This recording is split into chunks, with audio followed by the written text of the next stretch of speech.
നിങ്ങളോടൊരു കാര്യം പറയണേണ്. നമ്മുടെ കുഞ്ഞുങ്ങളൊക്കെ വളരണ പ്രായത്തിൽ ഇപ്പം നമ്മുടെ വീട്ടിൽ എന്തെല്ലാം പ്രശ്നങ്ങളുണ്ടായാലും പ്രോബ്ലംസ് ഇല്ലാത്ത മനുഷ്യരില്ലല്ലോ. അപ്പം നമുക്ക് പല പല കാര്യങ്ങളുണ്ടാവും. പക്ഷേ സ്കൂളിൽ പഠിക്കണ പിള്ളേരെ നമ്മളത് അറിയിക്കരുത്.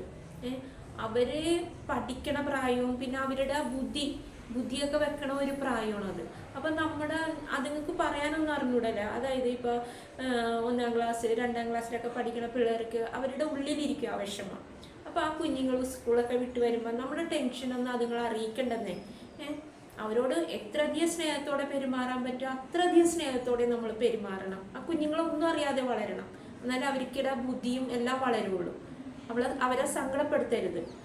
ഞാൻ കണ്ടിട്ടുണ്ട് ചില പ്രശ്നമൊക്കെ ഉള്ള വീടുകളിൽ ആ മക്കള് എന്തെങ്കിലും പറഞ്ഞ അരിയത്തേക്ക് ചെന്നാൽ അവരെ തട്ടിക്കളയും. അവർ പറയണത് കേൾക്കില്ല. നമുക്ക് എന്തെങ്കിലും പ്രയാസങ്ങളൊക്കെ ഉണ്ടാവുമായിരിക്കും. പക്ഷെ അതെല്ലാം മാറ്റി വെച്ച് എന്തോരം സ്നേഹം കൊടുക്കാൻ പറ്റും അത്രയും സ്നേഹം കൊടുക്കണം. ചിലപ്പോൾ അമ്മ ഉണ്ടാവില്ല, അല്ലെങ്കിൽ അപ്പനുണ്ടാവില്ല, എന്നാലും ഒരാളുണ്ടായാൽ മതി. 2 സ്നേഹവും കൂടി കൊടുത്ത് ആ പിള്ളേരെ അങ്ങേറ്റം നല്ല കുഞ്ഞുങ്ങളായിട്ട് വളർത്തിയെടുക്കണം. അതാണ് നമ്മൾ ചെയ്യേണ്ടത്.